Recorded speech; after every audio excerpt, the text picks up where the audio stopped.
हमने बात की थी हार्डनेस के बारे में कि दो तरह के हार्डनेस होती है, एक टेम्पररी हार्डनेस और एक परमानेंट हार्डनेस। फिर हमने बात की थी hardness of water in terms of CaCO3 equivalent. ठीक है, आज हम एक और मेथड के बारे में बात कर रहे हैं कि डिग्री ऑफ हार्डनेस। ठीक है, डिटरमिनेशन ऑफ हार्डनेस। हम तीन मेथड से डिग्री ऑफ हार्डनेस को पता लगाएंगे। एक होगा हमारा O-Henry method, soft titration method, EDTA method. इसके अलावा भी हम बहुत सारे बातों पे आज बात करेंगे। सबसे पहले हम बात करते हैं O-Henry मेथड। O-Henry मेथड क्या है?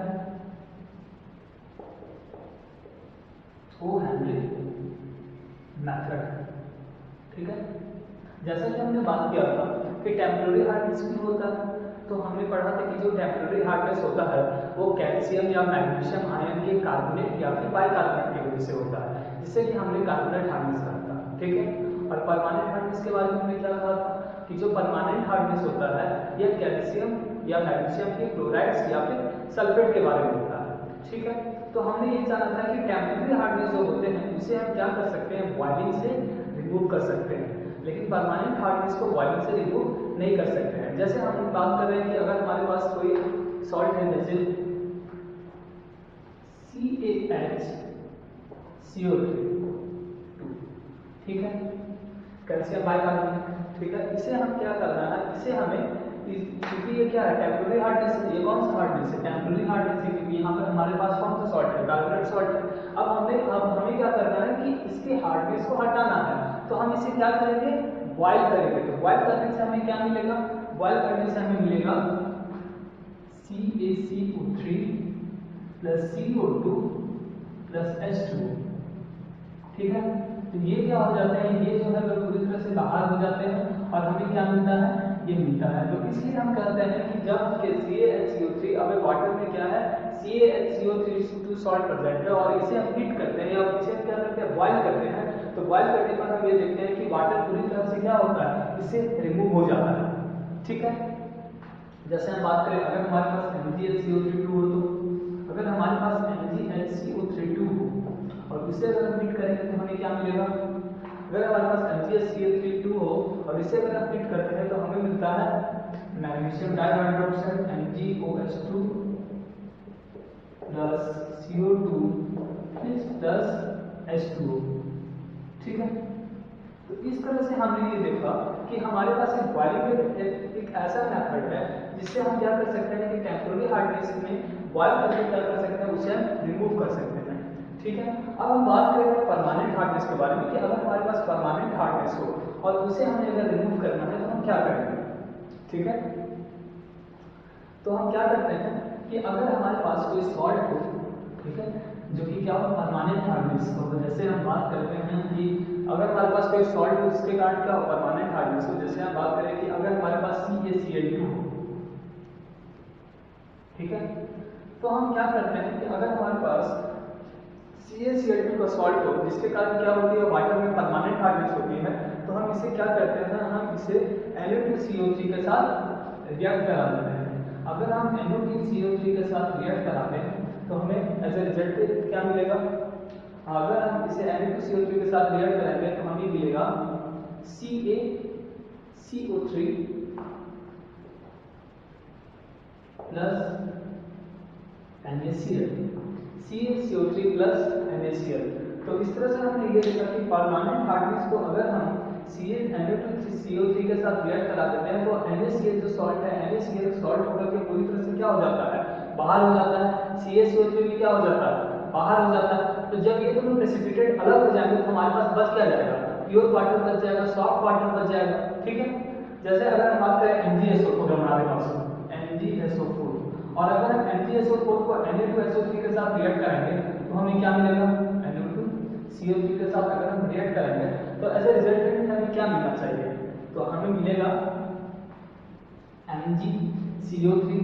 ठीक है, इस तरह से यहाँ पर क्या हुआ था, ये मेटल जो है ये इस कार्बोनेट के साथ बाहर हो गया था, इस जगह पे भी यही बात होगी कि MgCO3 बाहर हो जाएगा।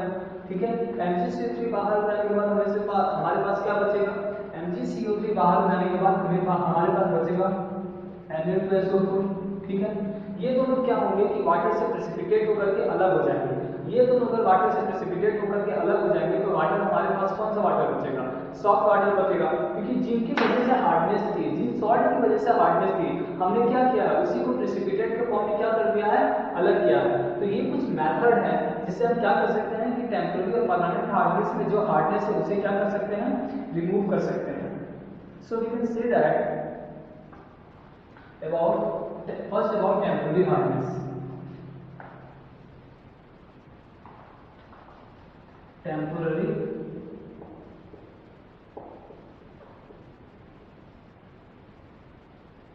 hardness.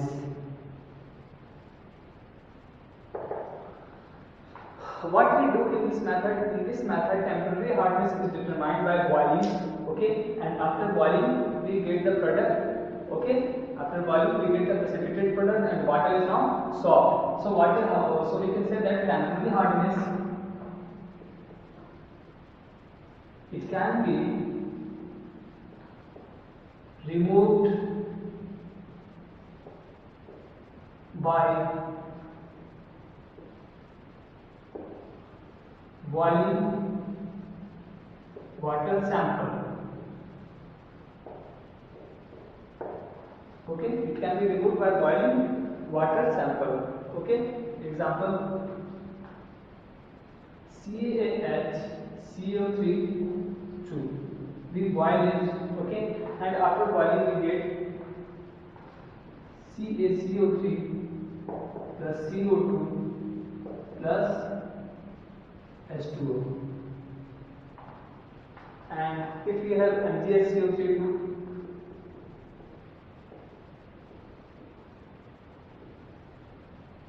now what we have, magnesium hydroxide MgOH2 plus CO2. Okay,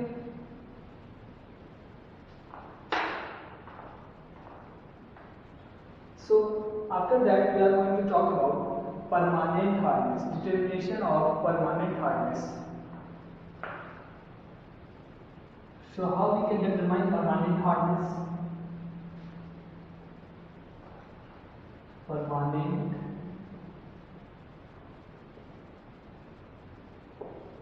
hardness. As we can see that temporary hardness can be removed by hardness, but permanent hardness cannot be removed by hardness. So in case of permanent hardness, permanent hardness can be removed by treating with a sample known as excess of N2CO3. Permanent hardness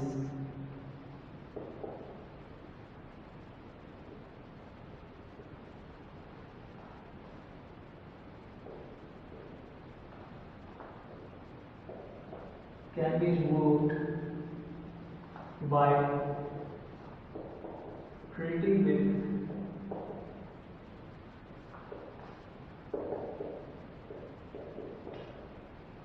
excess sample of excess sample of या फिर excess of NO2 CO3. Okay, you can take example like what is sort of permanent hardness. We can take example like CaCl2 plus NO2CO3. What we get as a product? We will get CaCl3 plus 2NaCl as a product. Okay, so it was our O-Henry's method to determine the hardness. Now our next method is soft titration method.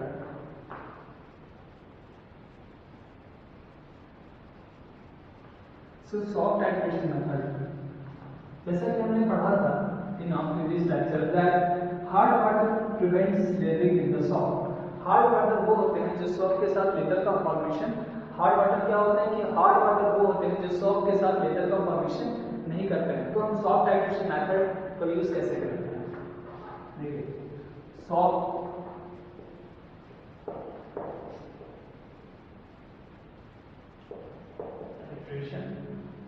Method. Actually hard water जो है वो soft के साथ leather का formation easily नहीं करते हैं, ठीक है, लेदर का फॉर्मेशन इजीली नहीं करते हैं। जैसे हमारे पास कोई वाटर सैंपल है और हमने क्या किया, उसे सॉफ्ट के साथ ट्रीट किया, तो हमने ये देखा कि स्कम फॉर्म हो रहा है, लेदर के जगह क्या फॉर्म हो रहा है, स्कम फॉर्म हो रहा है। लेकिन हम क्या करते जाए, मोर सॉफ्ट ऐड करते जाए और सॉफ्ट ऐड करते जाए, तो सॉफ्ट ऐड करते करते जब हम सफिशिएंट अमाउंट में सॉफ्ट को क्या कर देते हैं, ऐड कर देते हैं, तब हम ये देखते हैं कि सॉफ्ट ने क्या फॉर्मेशन करना शुरू कर दिया, तो सॉफ्ट ने लेदर का फॉर्मेशन करना शुरू कर दिया। तो इस प्रोसेस से हमें ये पता चल गया कि अगर सॉफ्ट लेदर फॉर्मेशन कर रहा है, मतलब हमारे पास जो वाटर का सैंपल है अब वो हार्ड वाटर नहीं है, बल्कि कौन सा वाटर हो गया है, सॉफ्ट वाटर हो गया। तो क्यों, क्योंकि जो भी Cl2 या फिर जो भी मेटल आयन उसके साथ रहे उसमें वो क्या हो गए, वो अब क्या हो गए, वो उस वाटर सैंपल से रिमूव हो गए। So we can say that this method is based on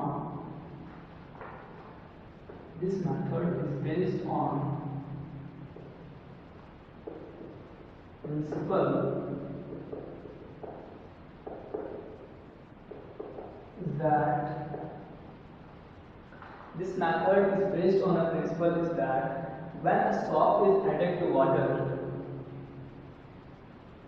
when a soap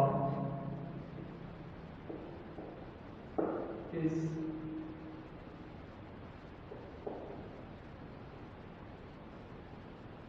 added to water, it prevents lathering of soap, मतलब ये लेदर फॉर्म नहीं करता है, it will not produce leather,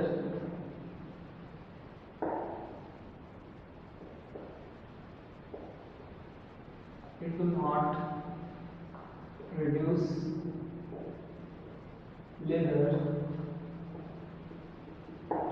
कब तक लेदर फॉर्म नहीं करेगा, तब तक लेदर फॉर्म नहीं करेगा until sufficient quantity of soap has been added to it।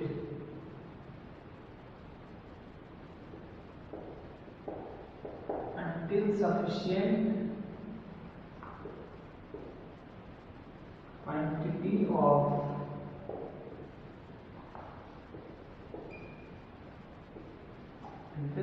quantity of soap has been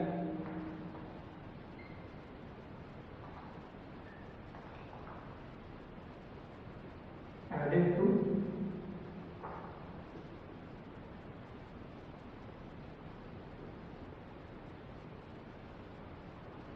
sufficient quantity of soap has been added to precipitate out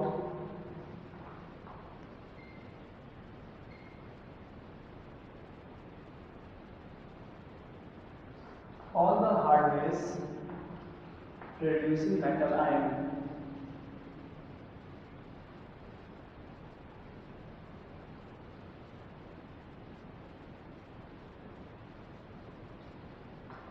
Okay, when all hardness producing metal ion are removed,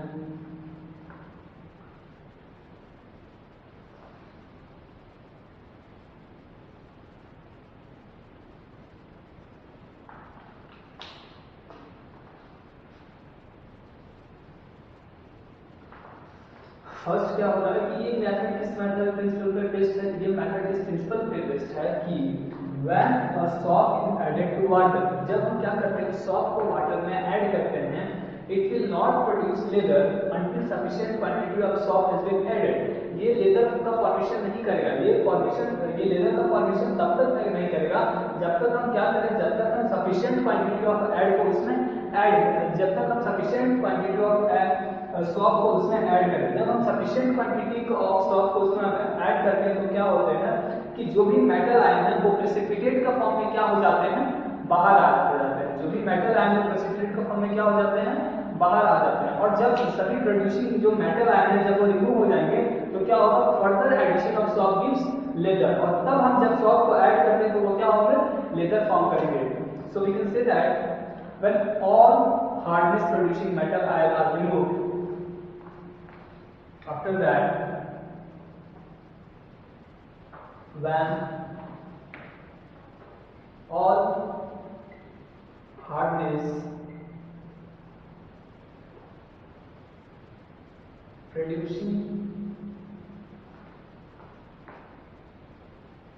metal ion are removed, then further addition of soap results in leather formation.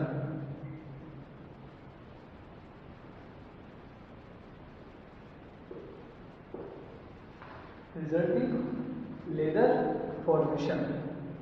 Okay, so we can see that when all hardness producing metal ion are removed, मतलब water की जो hardness थी किसके वजह से थी, Mg2+ या फिर Ca2+ आयन की वजह से थी। तो वो जो Mgc2+ या Ca2+ आयन जो भी हैवी मेटल थे वो क्या हो गया, उस वाटर से क्या हो गया, रिमूव हो गए। जब सब रिमूव हो गए तब हम क्या करेंगे, जब हम सॉफ्ट को ऐड करेंगे तो हमारा सॉफ्ट क्या करेगा, हमारा सॉफ्ट जो है फिर से क्या करेगा, लेदर का फॉर्मेशन स्टार्ट कर देगा। ठीक है, अब हम बात करेंगे degree of hardness by EGTA method. EGTA का फुल फॉर्म क्या होता है, इथाइल डायनाइन टेट्राएसिटिक एसिड। ठीक है, हम क्या करेंगे कि EGTA की मदद से वाटर के हार्डनेस की डिग्री को कैलकुलेट करेंगे। ठीक है, और इसमें जो हमारे इंडिकेटर होगा वो होगा EBT का full form Eriochrome black T, Eriochrome black T. देखिए इस एक्सपेरिमेंट में हम करते क्या है कि हम ब्यूरेट लेते हैं।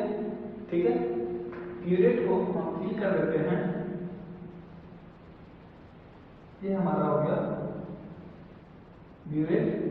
ठीक है, इसमें हम क्या करते हैं, EBTA सॉल्यूशन देते हैं, EBTA सॉल्यूशन देते हैं, हम एक कॉनिकल फ्लास्क लेते हैं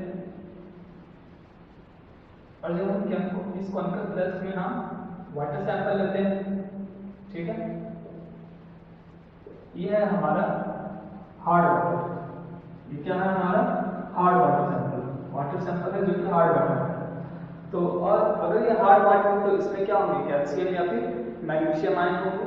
ठीक है, इसमें हम क्या करते हैं, EBT को डालते हैं। EBT इलियोक्रोम ब्लैक टी, ये क्या है, एक इंडिकेटर है। ठीक है, जब हम EBT को इसमें डालते हैं तो इसका जो कलर हो जाता है वो हो जाता है वाइन रेड। वो क्या हो जाता है, वाइन रेड। ठीक है, लेकिन EBT अगर हमारे पास सॉल्यूशन फॉर्म में हो तो ये एक डाई होता है जिसका कि ओरिजिनल कलर क्या होता है, blue in solution. Original colour क्या होता है, ब्लू होता है, लेकिन जब हम इसे सॉल्यूशन में डालते हैं तो चूंकि ये हार्ड वाटर है तो ये क्या हो जाता है, वाइन रेड हो जाता है। और जब हम क्या करते हैं, इसे टाइट्रेट करते हैं, जब हम इसे क्या करते हैं, टाइट्रेट करते हैं, तो टाइट्रेट करते के समय हम ये देखते हैं कि टाइट्रेट करते करते एक समय ऐसा आता है कि ये जो रेड कलर है वो डिसअपियर हो जाता है, और डिसअपियर होने के बाद वापस से क्या हो जाता है, ब्लू कलर में आ जाता है। ठीक है, तो जिस समय वो ब्लू कलर में आ जाता है वही है हमारा क्या, एंड पॉइंट। ठीक, अब हम इस बात को समझेंगे कि ये कलर चेंजेस क्यों हुए। मतलब ये पहले वाइट रेड में कलरलेस से वाटर सैंपल पहले कलरलेस था, हमने क्या किया, इलियोक्रोम ब्लैक टी डाला जिसका कि ओरिजिनल कलर क्या होता है, ब्लू होता है। जब इसमें वाटर सैंपल में जाने के बाद ये वाइन रेड में कन्वर्ट हो गया। ठीक है, और वाइन रेड को जब हमने टाइट्रेट किया तो आखिर ये फिर से ब्लू कलर में कन्वर्ट क्यों हो गया। ठीक है, हम इस बात को समझते हैं। इलियोक्रोम ब्लैक टी ये क्या है, ये हमारे सॉल्यूशन में क्या है, इंडिकेटर का काम कर रहा है। पहली बात देखिए, सबसे पहले हार्डनेस वाटर में क्यों है, तो हार्डनेस इन वाटर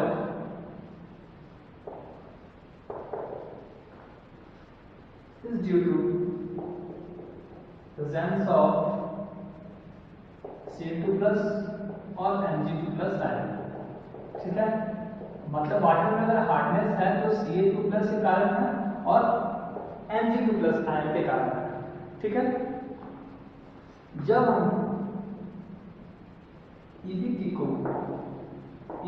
को ऐड करते हैं किसके साथ, जब हम EBT को ऐड करते हैं Ca2+ के साथ या फिर Mg2+ आयन के साथ, EBT को हम ऐड करते हैं इसके साथ Ca2+ आयन के साथ या फिर Mg2+ आयन के साथ, मतलब हम क्या कर रहे हैं, हार्ड वाटर के साथ क्या कर रहे हैं, EBT को ट्रीट करा रहे हैं। तो EBT को जब हम हार्ड वाटर के साथ ट्रीट करा रहे हैं तो इसमें Ca2+ और Mg2+ आयन होंगे, ठीक है।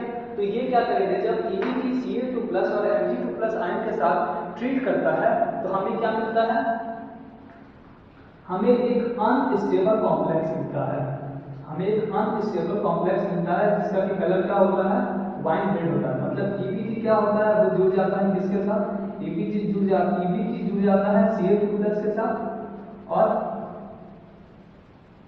Mg2+ के साथ, ठीक है। ये क्या हो जाता है, इसका कलर होता है वाइन रेड, और ये कौन सा कैसा होता है, ये अनस्टेबल कॉम्प्लेक्स होता है। ये क्या होता है, अनस्टेबल कॉम्प्लेक्स होता है, ठीक है।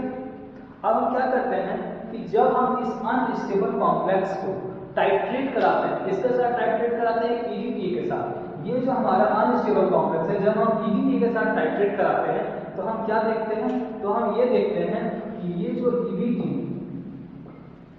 EBT के साथ ये जो Ca2+ या फिर Mg2+ आयन है, ठीक है, ये क्या होते हैं, ये टाइट्रेट होने के बाद क्या हो जाते हैं, ये टाइट्रेट होने के बाद इनके साथ कंबाइन कर जाते हैं। ये टाइट्रेट होने के बाद क्या हो जाते हैं, इनके साथ ये जो कंबाइन है ये EBT के साथ क्या हो जाते हैं, कंबाइन हो जाते हैं, ठीक है।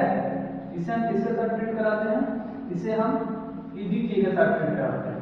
तो EDTA के साथ जब हम ट्रीट कराते हैं तो हम ये देखते हैं कि अब ये जो है ये इसके साथ क्या हो जाते हैं, कंबाइन हो जाते हैं, और ये क्या होता है, ये पूरी तरह से सेपरेट हो जाते हैं। जब ये सेपरेट होकर के अलग हो जाते हैं तो ये EDTA के साथ क्या होते हैं, कंबाइन हो जाते हैं, और इसके कारण क्या होता है कि ये जो हमारा जो सॉल्यूशन बच जाता है वो क्या हो जाता है, वो ब्लू कलर का हो जाता है, और इसकी सॉल्यूशन की जो pH रहती है वो 9 to 10 रहती है, ठीक है। फिर से हम समझने की कोशिश करते हैं। वाटर में हार्डनेस भी होती है Ca2+ और Mg2+ आयन के कारण, ठीक है। और जब हम इसे EBT के साथ ट्रीट कराते हैं तो हमें क्या मिलता है, वाइन रेड, जो कि अनस्टेबल कॉम्प्लेक्स होता है, ठीक है।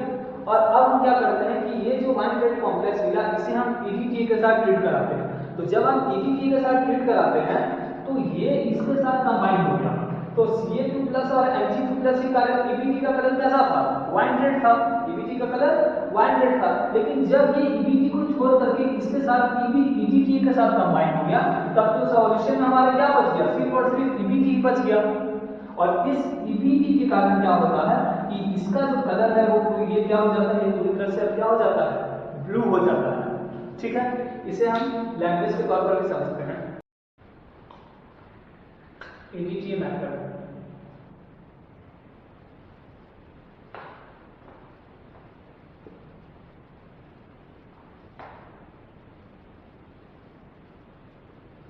In this method, EBT is used as indicator.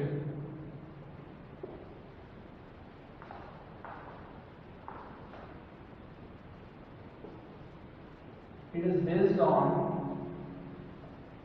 following principle.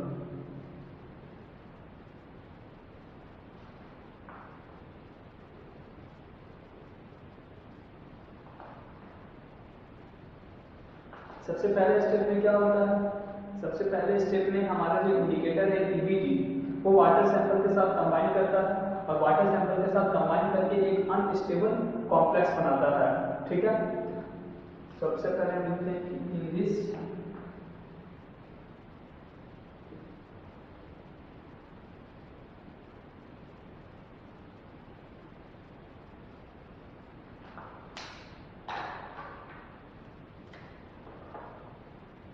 at the first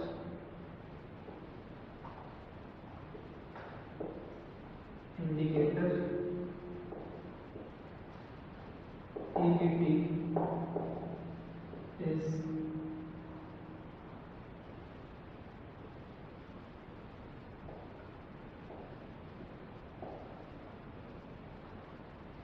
added to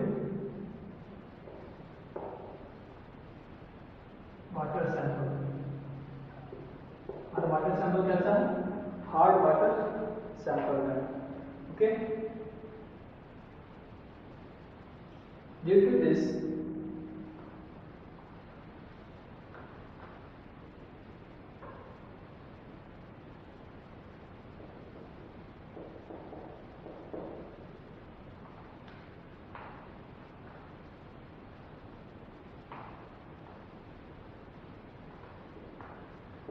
this EBT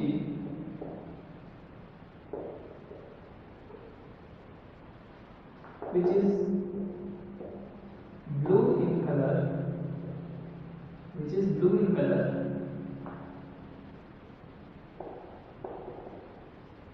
combines with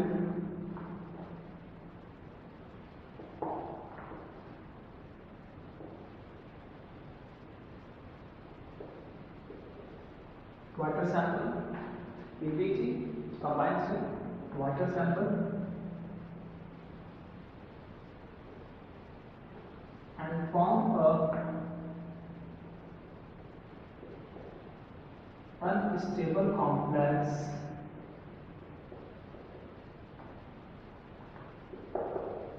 that is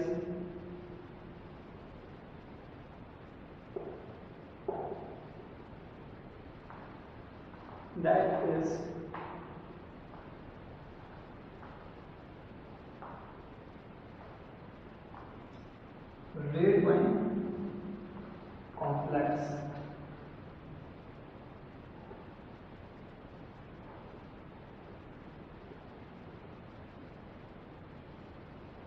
red wine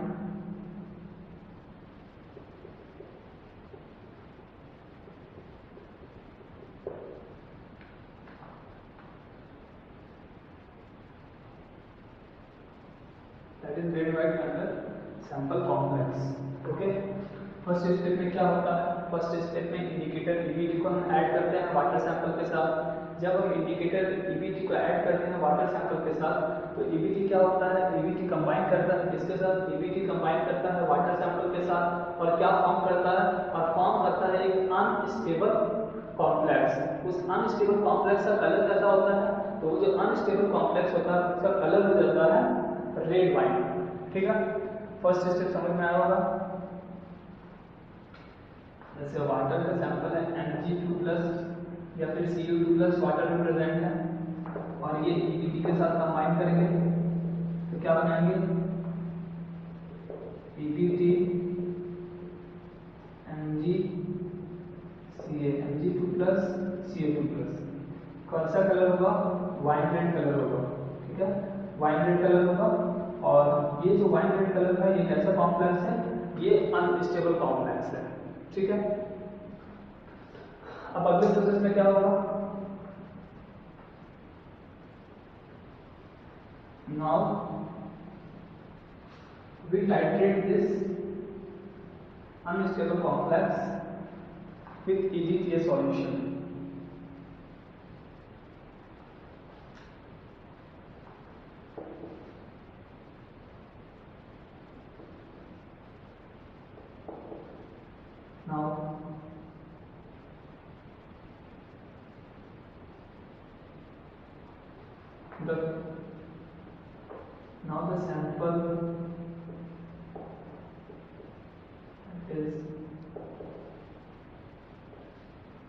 Now the sample is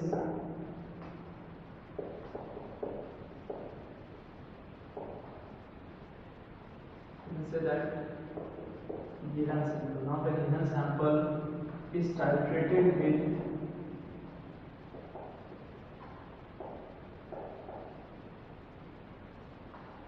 EDTA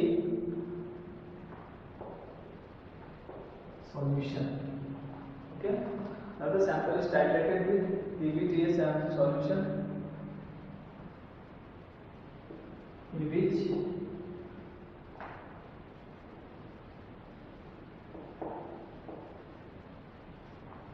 due to which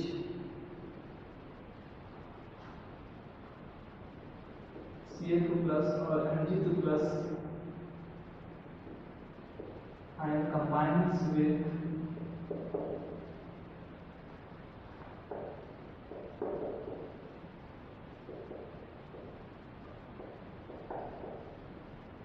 EDT, जिसके कारण क्या होगा CH plus और Mg2 plus जो होगा वो combine कर जाएंगे किसके साथ, EDT के साथ. Okay, that is replaces Mg plus ion and Ca2 plus ion from unstable complex. Okay, from unstable complex and form a stable complex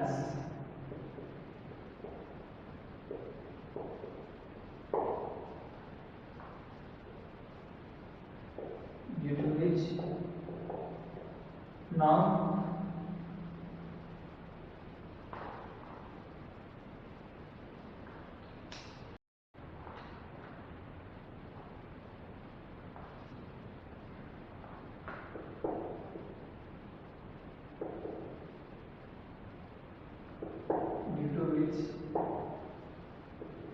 indicator is free.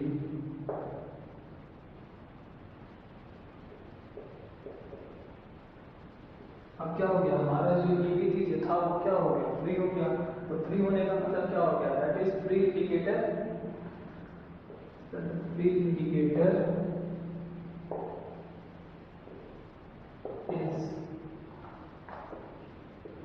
blue in color. Okay, and pH of solution becomes 9 to 10, and so that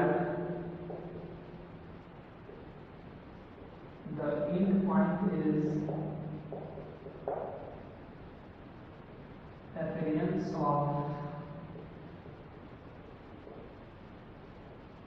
blue color.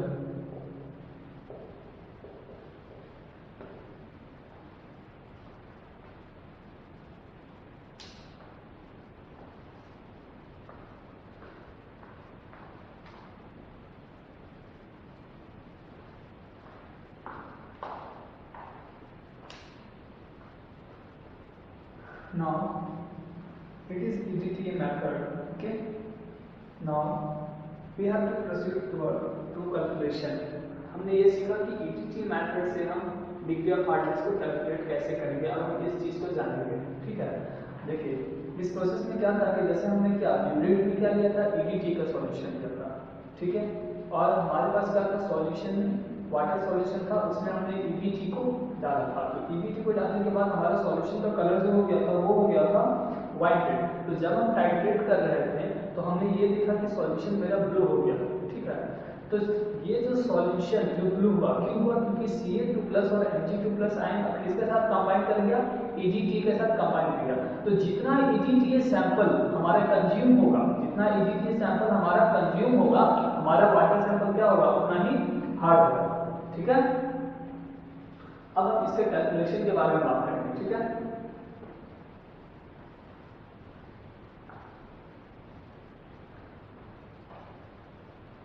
by the help of calculation we can determine the degree of hardness.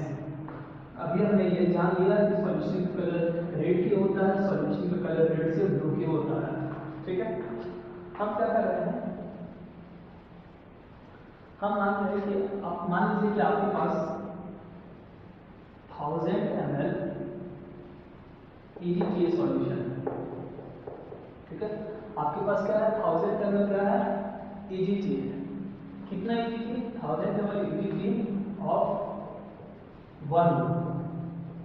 ठीक है, तो हमने ये पहले बात की थी कि अगर हमारे पास किसी सॉल्यूशन का 1 मोल है और उसके बाद अगर उसको हम क्या करते हैं हार्डनेस को डिटरमाइन करने के लिए हम किसके टर्म में बात करते हैं, हार्डनेस को डिटरमाइन करने के लिए हम CaCO3 के इक्विवेलेंट के टर्म में बात करते हैं. तो CaCO3 के इक्विवेलेंट के टर्म में बात करने का मतलब कि अगर हमारे पास 1 मोल EDTA सॉल्यूशन है तो हमारे पास 1 मोल EDTA सॉल्यूशन है कितने ml का 1000 ml का।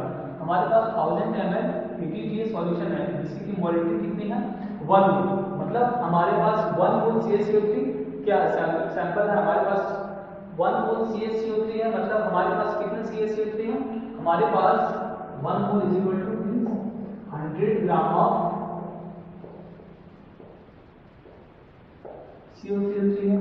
ठीक है, हमने क्या किया है कि हमने 1000 ml लिया है EDTA का, ठीक है, जिसकी मोलरिटी कितनी है 1 मोल। ये किसके इक्विवेलेंट है, ये इक्विवेलेंट होगी 1 मोल ऑफ EDTA इक्विवेलेंट होगी 1 mole of CaCO3 that is 100 gram of CaCO3। ठीक है, और अगर हमारे पास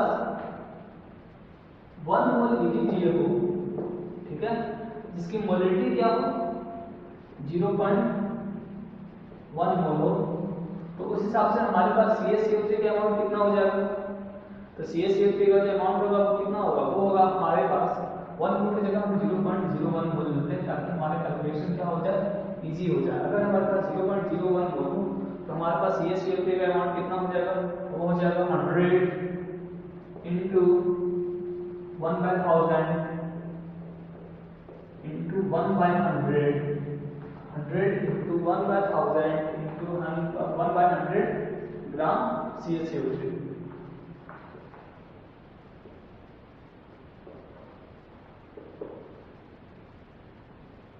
तो ये कैंसिल हो जाएगा 100 और 1/100।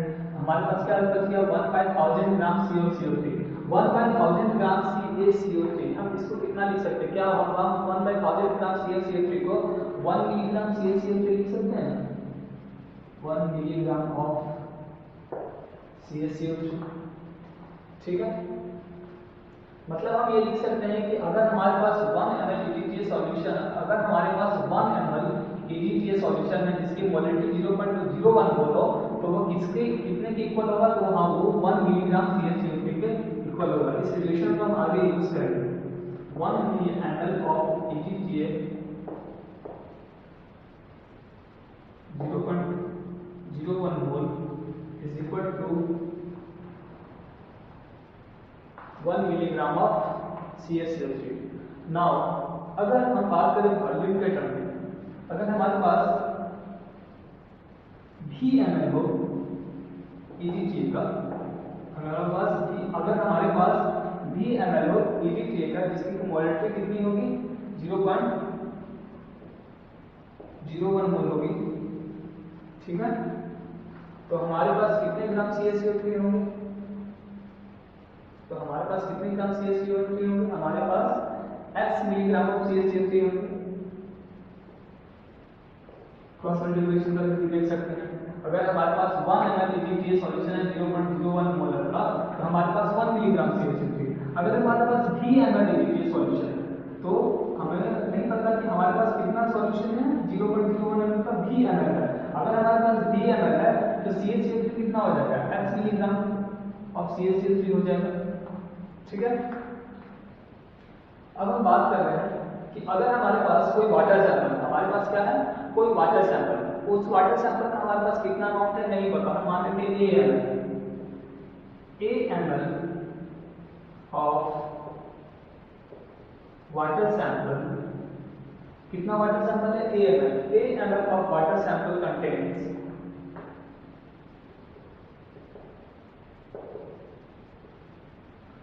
x milligram CaCO3। ठीक है, अगर 1 ml ऑफ वाटर सैंपल अगर x milligram of CaCO3 contain करता है तो 1000 ml ऑफ वाटर सैंपल कितना कंटेन करेगा, 1000 ml of water sample contains क्या हो जाएगा x into 1000 divided by A, x into 1000 divided by A।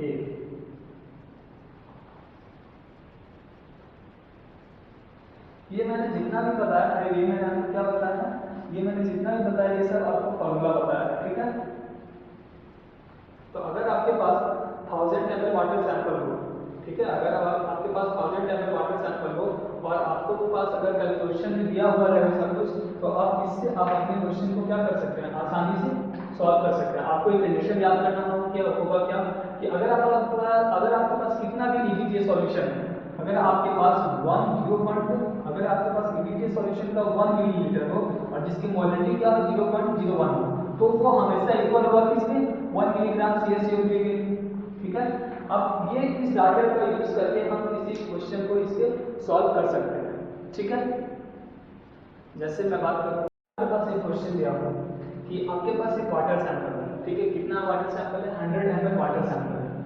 उस 100 ml ऑफ वाटर सैंपल को इस 100 सैंपल ऑफ वाटर सैंपल को कंज्यूम करने के लिए हमारे पास कितना ईवीटीए होना चाहिए, 25 ml ऑफ 0.01 मोलर ईवीटीए सॉल्यूशन होना चाहिए। ठीक है, हमसे क्या पूछा है, कैलकुलेट हार्डनेस, हमें क्या पूछा है, वाटर की क्या पूछा है, हार्डनेस पूछा है।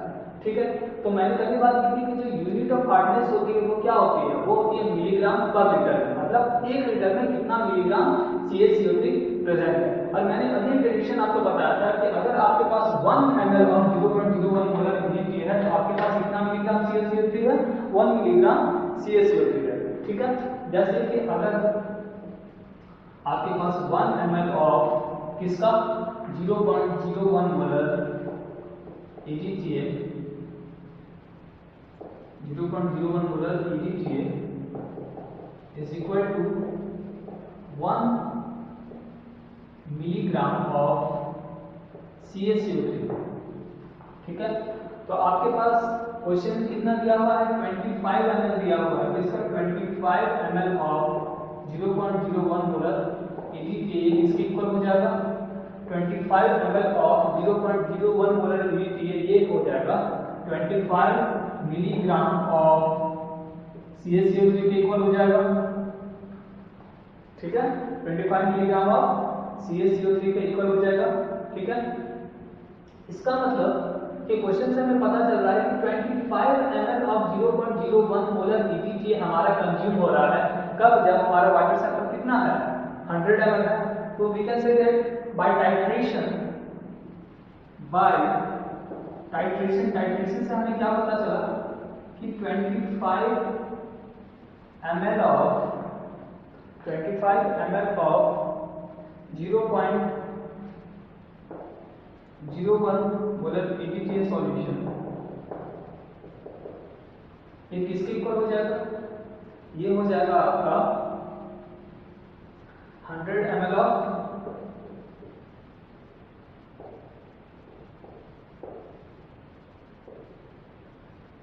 Hard water. ठीक है, 25 ml ऑफ 0.01 मोलर सॉल्यूशन बराबर कितना हो जाएगा 100 ml ऑफ हार्ड वाटर, मतलब कि 25 मिलीग्राम ऑफ CaCO3 प्रेजेंट है कितना 100 ml ऑफ हार्ड वाटर।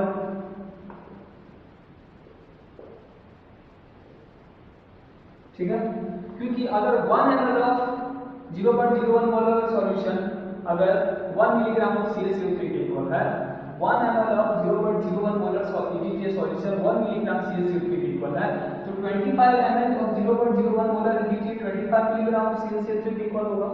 ठीक है, अगर 25 ml ऑफ हमारे पास 0.01 molar EDTA solution 100 ml of hard water होगा, तो 25 मिलीग्राम ऑफ CaCO3 कितना प्रेजेंट होगा, 100 ml ऑफ हार्ड वाटर में प्रेजेंट होगा। ठीक है, आप जैसे देख रहे हैं कि अगर हमने यूनिट ऑफ हार्डनेस क्या होती है मिलीग्राम पर लीटर, मतलब 1 लीटर में कितना मिलीग्राम प्रेजेंट है। आप देख सकते हैं कि अगर 100 ml में 25 मिलीग्राम CaCO3 प्रेजेंट है, 1000 ml में कितना होगा, बाय क्रॉस मल्टीप्लिकेशन को यूज करके हम सीधा निकाल सकते हैं। ठीक है, या फिर आप ये भी देख सकते हैं कि ये इससे कितने टाइम्स है 10 टाइम्स है, तो ये भी कितने टाइम्स होंगे 10 टाइम्स होंगे, 2250 मिलीग्राम CaCO3 प्रेजेंट है 1000 ml ऑफ वाटर। ठीक है, तो इस तरह से हम क्या कर सकते हैं, इस तरह से हम ये बोल सकते हैं कि जो हार्डनेस ऑफ वाटर है वो कितनी है, वो हार्डनेस ऑफ वाटर है 250 मिलीग्राम पर लीटर ऑफ CaCO3 इक्विवेलेंट।